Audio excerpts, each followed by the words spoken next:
Welcome back to a Reading Corner. We are entering Mantis' second lore segment, set during Season 6 of the Marvel Rivals storyline.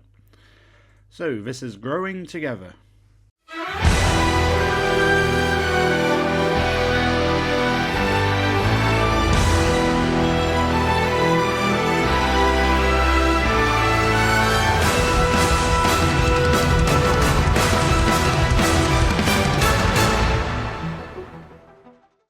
I am Groot, the giant tree-like alien said, with an air of concern noticeable in his deep voice. You can say that again, Pally, Rocket Raccoon responded, frantically checking the readouts on the dashboard of the Milano, the signature spacecraft of the Guardians of the Galaxy. According to these readings, we're totally flocked. The Guardians were part of a larger contingent of heroes who had come to this strange world on the edge of time and space to help liberate the innocent creatures being held captive by the Elder of the Universe, called the Collector. It was a mission that was particularly important to Mantis, a member of the Guardian's crew who had until recently found herself caught in the Collector's clutches, forced to fight for her very survival. Why aren't we taking off yet, Rocket? Mantis asked with a sense of urgency. There's some kind of invisible wall surrounding this entire world, Rocket said. It wasn't there before, which makes me think one of those cosmic creepers who run the place must be pretty angry. And after that heist Gambit and his crew pulled in the Collector's gallery, I bet I know who. So, we're trapped here? Mantis asked, the slightest hint of panic showing through her usual calm demeanour.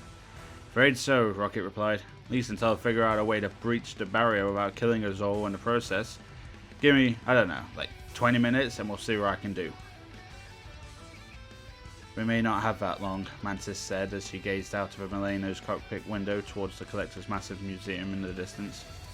She knew all too well the horrors that still lurked inside, and while she was proud that she had found the strength to return and free so many others like her who had been unjustly detained, the thought of being reclaimed by the Collector once again had haunted her since her first escape. The things he had forced her to do, to harm others in the arena for the amusement of his wealthy spectators, went against everything that she believed in. Mantis celebrated life, something the Collector had little respect for.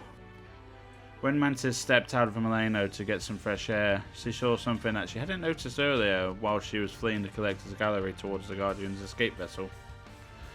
She looked in disbelief at the Grand Garden, or at least what was left of it.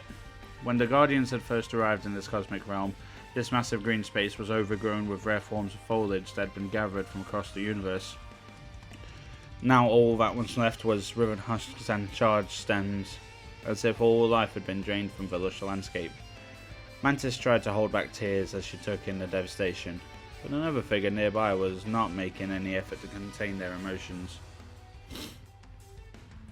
The mortals did this, the elder known as the Gardener yelled in rage as he knelt on the barren ground at the centre of his grand garden, a handful of scorched soil sifting through his ancient fingers. To be fair, a voice whispered in Mantis' ear, some of us happen to be immortal and quite proud of it. She turned to see Loki, the god of mischief and the current ruler of the mythical realm of Asgard, standing by her side. He too gazed out at the grieving gardener with curiosity. We should help him, Mantis said. The loss he has suffered is unimaginable. His plants died, Loki scoffed. I'm certain he'll recover. To a being who has devoted his entire existence to cultivating flora, Mantis said, it must be as if he lost his own children. That's a bit dramatic, don't you think? Loki asked with a raised eyebrow. You would know, Mantis said with a slight smile. She and Loki had fought side by side in countless battles across the Chronoverse. They had found that, despite their inherently opposite natures, at one point they were remarkably alike. They were both always true to themselves. Fair enough, Loki said, bowing his head slightly to show his respect for Mantis. Shall we see if we can ease his pain? Perhaps earn his favour? The unlikely pair walked towards the gardener, who turned to them with unbridled fury in his eyes the moment he sensed their presence. You brought this destruction to these sacred grounds, he snarled. Actually, Loki replied snidely, that was the mutants, specifically the one named Rogue. She managed to escape, and I'm sure she couldn't have gotten too far. Perhaps if we— Silence! The gardener snapped back. I do not care which of you is to blame. All I care is that my grand garden is restored to its former glory, and none shall leave this place until that task is complete, even if it takes all of eternity. So, you're the one who put up the barrier? Mantis asked, almost relieved by the realization. Not the Collector. The Collector and the Grandmaster are at odds yet again, Gardner said, with disdain. They're likely locked in some foolish contest to prove who is to blame for all that unfolded here. It could last decades. If we're lucky, Loki muttered under his breath. I can help you, Mantis said to the gardener. I have a way with plants too. They tend to listen to me. Who can blame them? Loki said with a flirtatious smile. And if Lady Mantis chooses to aid your cause, Elder, then Lord Loki does as well. Mantis sat at the centre of the grand garden and closed her eyes, concentrating deeply. She reached out with her powers, trying to communicate with any remaining vegetation in the area. But unfortunately, not even the slightest sprout remained. As she opened her eyes, she let out an exasperated gasp. She couldn't remember feeling this hopeless before, even when she was trapped behind glass in the collector's gallery. That wasn't a promising reaction, Loki said, reaching up to touch his own forehead, a rare moment of serious contemplation. My healing powers are potent, Mantis said, but true resurrection is beyond my reach. I can't help life flourish once more in a place where there is no life left. That does sound rather bleak, Loki said. Perhaps all we need is a change in our approach, or our tune. As he spoke, Loki reached up and grabbed a hold of one of the golden horns on his helmet. With a sharp pull, he snapped the horn off at the base. After casting a quick incantation, Loki raised the horn to his lips and blew into it, producing a tone that echoed across the Elder's realm. Not a perfect performance, Loki said upon lowering the horn from his lips, but it should get the job done. And what job is that? Mantis asked, her gaze fixed on the golden horn. Have you ever heard of the Gillowhorn? Loki asked. It is a mighty instrument that is blown to alert the gods when Ragnarok begins. Not the most pleasant thing to listen to, if you ask me, but it always does the trick. Yet in my studies of ancient Asgardian magic, I have learned that different notes have different effects. Instead of calling my fellow gods just now, I have instead summoned forth the essence of Yggdrasil himself. A mere hint of the World Tree's power should have this wasteland back in full bloom ere long. Just as Loki promised, the ground of the Grand Garden began to tremble and shift. Vines and stems ruptured forth, but instead of glorious green, each of these new sprouts emerged in a grim grey. Your magic seems to have missed the mark, the gardener said, clearly unimpressed. You may have managed to bring back my plants in body, but not in spirit. What is that old fool blathering about? Loki asked, Mantis quietly, offended by the gardener's lack of appreciation. He acts as if these seedlings should have souls. Every living thing has a soul, Mantis said, plant and animal alike. Just because something isn't sentient in the ways that we define, it doesn't mean it can't feel.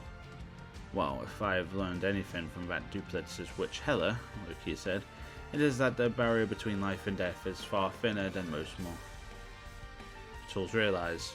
You're right, Mantis said. I can journey to the astral plane to seek out these lost souls, but when I find them, I'll need your help to guide them back from the beyond. I shall be honoured to serve as your anchor, Loki said, offering Mantis his hand. And theirs, of course. Mantis took Loki's hand and closed her eyes, concentrating deeply. Within moments she transcended her physical form and found herself surrounded by thousands of wispy, emerald spirits. Even as they swirled around her playfully, she could feel the immense sadness they carried. Your season has not yet ended, Mantis said reassuringly, beckoning the spirits to follow her back to the physical plane. She glanced down towards her own body and could see that Loki was casting another spell, opening a mystic gateway between the spiritual and corporeal realms.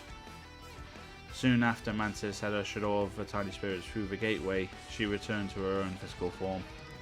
Opening her eyes, she was overjoyed to see the Grand Garden beginning to flourish again. Foliage was rapidly growing and spreading across the once sterile space, much to the delight of the gardener.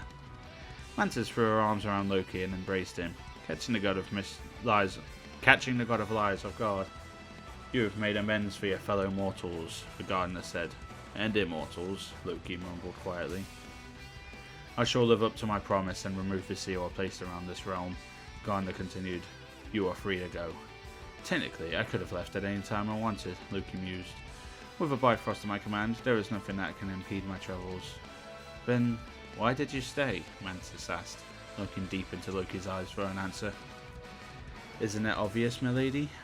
Loki asked, gracefully bowed towards Mantis, his sly smile leaving her completely unable to read his mind. After all, I've had my eye on you since you aided my trusty Raven Munin on Clintar. Moreover, among the 10 realms, there are a few mortals who can compel me to be honest with them. You are in their number. Mantis tried to speak, but she was overwhelmed by feelings. The feelings of thousands of plants simultaneously blooming back to life around her, and her own feelings as well, ones she wasn't quite ready to define. Loki turned to walk away, but before he departed, he handed Mantis the horn that he had broken off his helmet earlier. Should you need me again, Loki said, for any reason whatsoever, this will always point the way to me, wherever I may be, no matter how far. With that, a bright burst of rainbow-coloured energy engulfed Loki's form, and he was gone. Mantis carefully clutched the broken horn as she returned to Milano. For the first time since she returned to Collector's Realm, she couldn't help but smile. If she had witnessed what Loki had been up to while she was on the astral plane, if she had discovered what the trickster had planted in the Grand Garden while both she and the gardener were distracted, Mantis' smile would most certainly wouldn't have lasted long. I saw somewhere in a gallery card that there was apparently a hint between Mantis and Loki developing a thing, so this one seemed to have doubled down on that. An interesting pairing. That would be interesting. But no, yeah, Loki's always got a scheme going, so I wonder what he planted in the gardener's garden. I wonder if it's going to come into play later. So I have to wait and see. Anyway, be sure to like and subscribe if you enjoyed this.